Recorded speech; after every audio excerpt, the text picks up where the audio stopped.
Karibu sana katika channel ya Richstar, na katika video hii nitajibu swali la mdau ambaye ameniuliza jinsi gani ninavyo color grade footage zangu za YouTube kwa sababu zinaonekana sharp, clear. Kiufupi amependa jinsi zinavyoonekana. So ili niweze kueleweka zaidi, video hii nitaivunja katika sehemu mbili. Sehemu ya kwanza nitaelezea vitu vya mwanzoni vya msingi, na sehemu ya pili nitaonyesha process nzima jinsi ninavyo color grade footage zangu. Bila kupoteza muda, tuanze.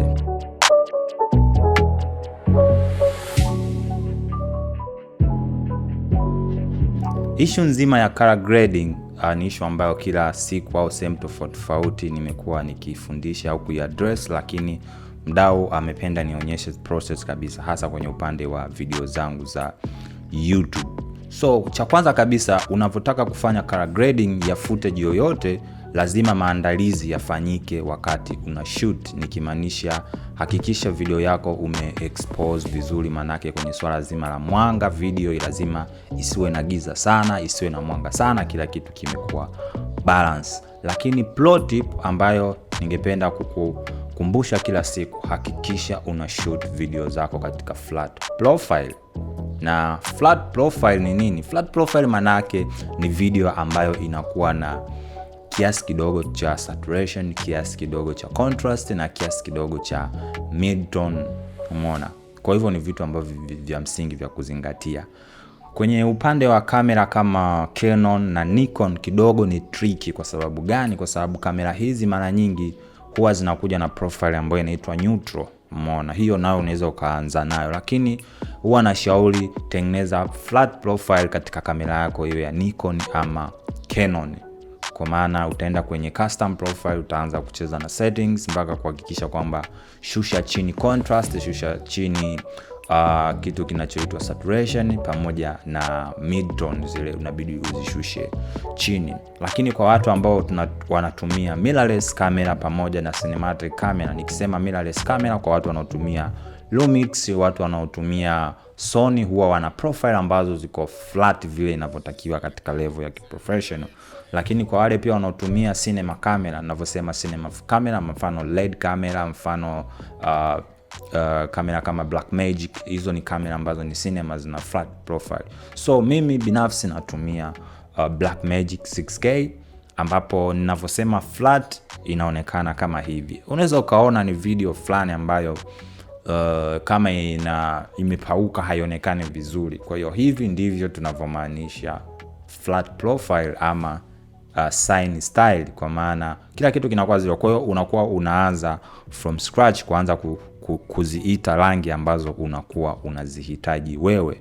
Kwa hiyo advantage kubwa ni kwamba ukiwa na flat profile ni kwamba kila kitu ambacho unataka kukifanya unaweza ukakiachieve, kwa maana rangi zinakuwa zimebalance. Kwa hiyo unavyoanza kuziedit inakuwa ni rahisi. Kwa hiyo hivyo ndivyo ninavyoshoot. Unaweza ukaona video yangu iko fresh tayari kwa ajili ya kufanya color grading. So twende tukaone ni jinsi gani ninavyoanza. Ni mchakato mzima, the process ambao naifanya katika swala zima la color grade ndani ya Adobe Premiere Pro. Natumia Adobe Premiere Pro, lakini mbinu hii unaweza ukaitumia katika software yoyote. Unaweza ukawa unatumia DaVinci, unaweza ukawa unatumia kamera yoyote, na maanisha software yoyote, umeona, hata After Effects unaweza apply these techniques, kwa sababu misamiati na vitu ambavyo tunakuwa tunavigusa ni vile vile, isipokuwa tu ni menu tu zinakuwa zinatofautiana. So bila kupoteza muda, tuingie kwenye software Premiere Pro na tuweze kuona jinsi ninavyo color grade footage zangu za YouTube video. Okay, na sasa hivi tupo ndani ya Adobe Premiere Pro. Footage yangu unaweza ukaiona hii, nimeshoot ipo katika resolution ya 6K, nimeshoot na Blackmagic, na unaweza ukaona jinsi ilivyo flat. Na siku zote tunavyotaka kufanya color grading, na shauri kutumia adjustment layer, kwa maana hii adjustment layer inakuwa ni kama kipande cha nguo kinafunika juu, kisha ndo unapaka rangi ili kitu chako kionekane. Kwa hiyo ikitokea umekosea sana, uwezi kuundo, una delete chote. Kwa hiyo usipende kufanya color grading direct kwenye clip yako, labda uwe na sababu. Kwa hiyo nitabonyeza hapa, nitaenda new item, kisha nitaenda adjustment layer. nitaweka okay, hii ni shoot 4K. Nitaweka okay kama hivyo. Kwa nitaichukua nitaiweka hapa juu ya clip yangu. Nitatanua kama hivi. Kisha weka hivi, hakikisha unaenda sehemu lumetri scope iko on.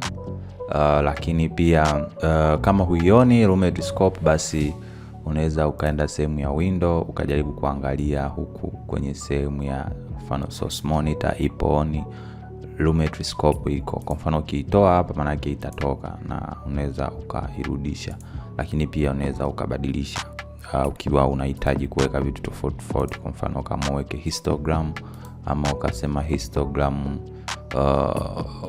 huitaki, unaitoa. Kwa kuna preset nyingi humu ambazo unaweza ukaziweka tofauti tofauti, labda luma kaeka hivyo, umeona.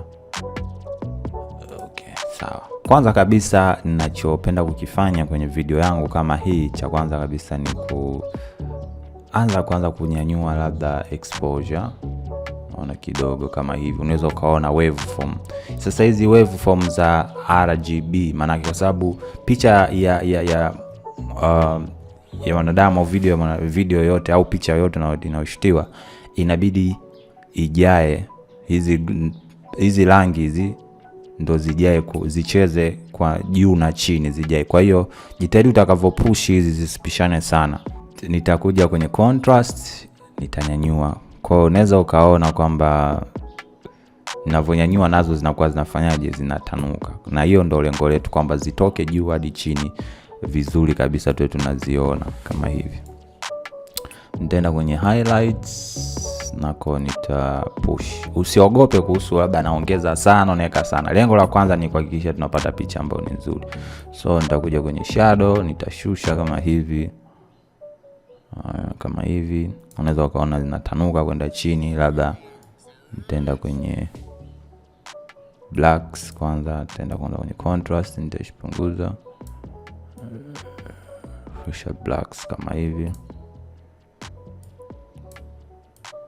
white.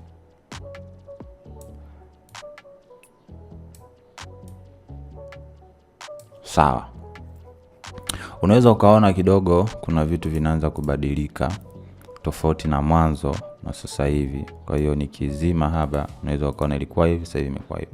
Kingine nitakachokifanya ni kwenda kwenye saturation. Kwenye saturation maana yake hizi rangi tunazipa hizi parameter ambazo nimeziweka tunajaribu kuzipa uhai. Kwa hiyo nita boost contrast at saturation mpaka katika level ambayo nitasema yes hapa. Kwa labda niseme 170. Usikalili namba, cha msingi hakikisha unaangaliaje kitu ambacho unataka kukipata kinakuwa kinaonekana kama hivyo.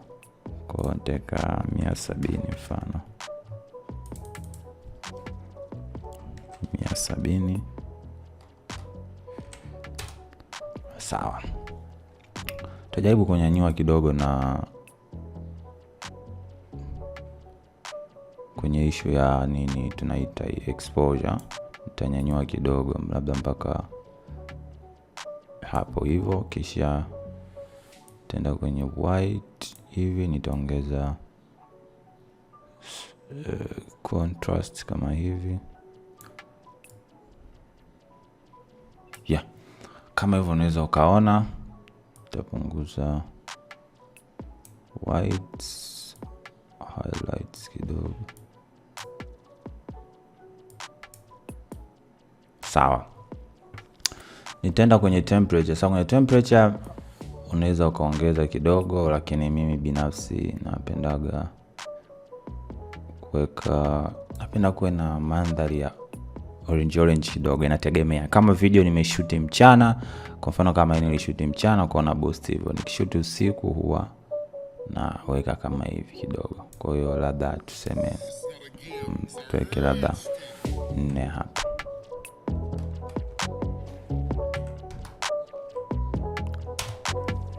Kama hivyo, manake hata rangi yangu inakuwa kidogo ina pop.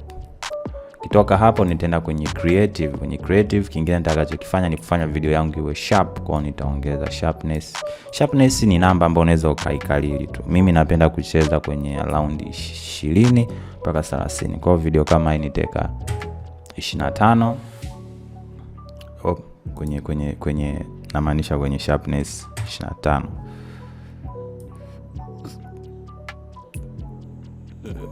Kama hivyo. Vibrance inafanya nini? Unaweza ukaona nini kinatokea. Kwa ta push kidogo vibrance kama hivyo. Version kidogo. Sasa kwenye tint unataka rangi gani iwe ina overlay juu ya shadow. Kwa shadow tint na highlight tint, yani lile giza lako unataka liwe na rangi gani. Kwa hiyo mara nyingi sana kwa video kama hizi napenda kutint kwenye blue kidogo, ama unaweza kaenda kijani ama hivyo. Yani ni hizi kwenye creative tab ni wewe mwenyewe tu preferences zako, lakini mimi napenda kuweka kwenye mid tone ya hapa hivi. Na kwenye highlights napenda kutafuta spots ambayo rangi yangu ya video itapop, lakini pia haitaonekana kama video imekuwa over edited. Kwa kama hapo hivi. Sawa. Kitoka hapo nitaenda kwenye sehemu ya curve, kwenye color wheel. Sasa huku nitaenda kwenye labda kwenye sehemu ya shadow, nako nita boost hivi, lakini unaweza ukaona kwa nitashusha chini kama hivi. Nitakuja kwenye highlights.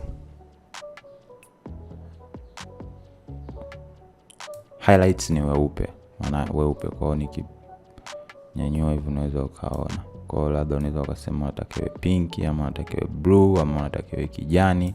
It depends na wewe mwenyewe unapenda muonekano aina gani, lakini mimi napenda kuweka hivi.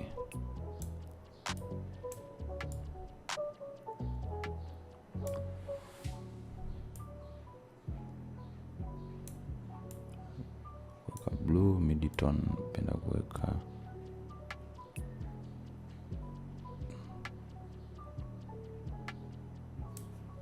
kama hivi.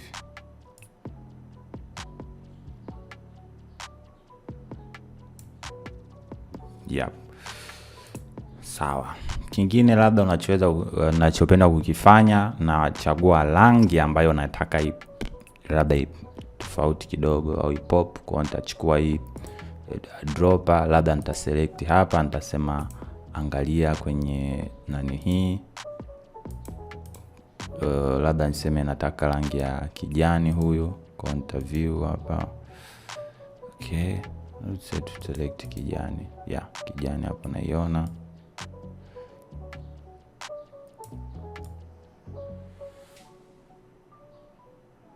Kama hivyo.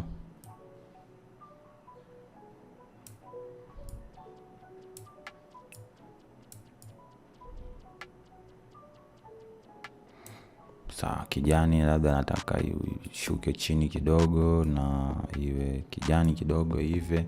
So kama hivyo. Kwa hiyo unaweza ukaona tofauti kwamba mwanzo tulivyoanza video yetu ilikuwa iko hivi na sasa hivi iko hivi. Na unaweza ukaona kama nilivyokuambia kwamba mwanzo kwamba hizi waves zinatakiwa zianze chini mpaka kwenda juu hivyo. Kwa unaweza ukaona zimegusa 0 mpaka kwenye 90 kidogo, sio mbaya. Unaweza ukapush kaenda hata 100, lakini haitakiwi ikate. Lakini pia kwenye blue nako ni hivyo hivyo. Kwenye kijani sio sana, kwa sababu nimejaribu kuhakikisha kwamba mimi ni mtu ambaye sipendi rangi za kijani. Napendaga sana rangi za blue na rangi za orange, ndio napenda sana kwenye video zangu nyingi ukiziangalia hivyo, hasa nikiwa nafanya color correction au color grading. Tukavyo napenda blue, orange, njano, kijani waspendi hivyo. Kwa hiyo ni scope ambayo unaweza ukaona inakuonyesha hivi. Na kwenye hizi lumetri scope hizi nyingine unaweza ukaona kwamba kuna kuwa na distribution vizuri. Sehemu za huku hii ni inaonyesha skin tone, hizi zinasoma skin tone. Kwa unaweza ukaona skin tone nimejaribu kuavoid rangi za magenta nini kama hivyo. Kwa hiyo naweza ngasema ngoja niende kwenye creative, labda kwenye tint, labda nikisema na push zaidi unaweza ukaona zinavyo react, unaona. Kwa hiyo ndio kitu ambacho nitaka ukielewe kwamba hivi vitu, hizi namba sio kwamba zipo, unaweza ukaona kinachotokea. Kwa hiyo niliweka mitaya hapa hivi kwenye tint balance, unaweza ukaweka hivyo kwamba unataka hizi tint zibalance vipi na video yako, kwa unaweza ukaboost kama hivyo. So kiufupi kwa haraka labda ni wind up ili uweze kuelewa, ni kwamba cha kwanza weka footage yako, cha pili tengeneza adjustment layer, hakikisha ina fit na video yako. Nitaweka hapo juu ya video utaweka. Kwa hiyo kama utakuwa umepanga clip nyingi utaweka hivyo, lakini baada hapo utaenda kwenye Lumetri. Kwa wale ambao wanatumia Adobe Premiere Pro, labda sehemu ya color grading haionekani, unaenda kwenye window alafu unachagua workspace, unasema color. Au pia kama ni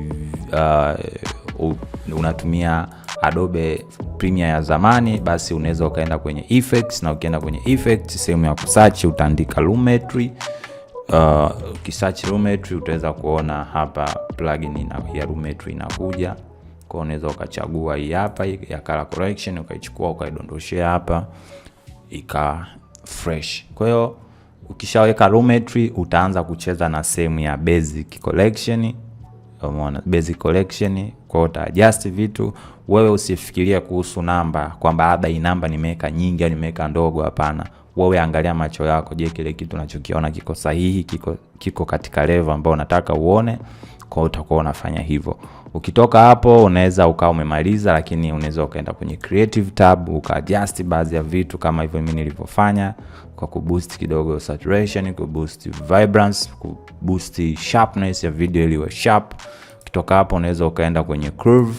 Ni curve sipendagi kucheza nako sana, lakini sehemu ya color wheel unaweza ukaona tulicheza napo. Kwa hiyo sehemu ya msingi ni basic na creative. Hizi sehemu nyingine zilizobaki ni preference, yani ni matakwa yako binafsi. Kwa hiyo hivyo ndivyo ambavyo huwa wanavyofanya ninavyo color collect na kugrade video zangu za YouTube. Kwa hiyo kama ulivyoweza kuona, I hope utakuwa umejifunza vitu vingi, si tu kwenye swala zima color grading, lakini pengine hata workflow ambayo mimi naitumia katika swala zima la color grade footage zangu. Kwa hiyo ni swala zima la kupractice na kuendelea kupractice na kujaribu, ndipo utakuwa better. Kwa sababu mimi mwenyewe wakati naanza kujifunza jinsi ya kucheza na rangi katika video, nilikuwa sijui, kwa sababu nilikuwa nagusa labda sehemu ambazo sitaki kuzigusa, au natumia muda mwingi katika swala zima la color grading. Kwa hiyo hapa utakuwa umejifunza, lakini pia ili viweze kukaa akilini mwako, hakikisha unafanya mazoezi, una practice vya kutosha na unajaribu. Usiogope kukosolewa na usiogope kusikia mtu anasema kwamba umeharibu. Hizo changamoto za kawaida na zitakufanya wewe uendelee kufika mbali zaidi. Kwa hiyo cha msingi tu ni kuendelea kupractice na utafanikiwa.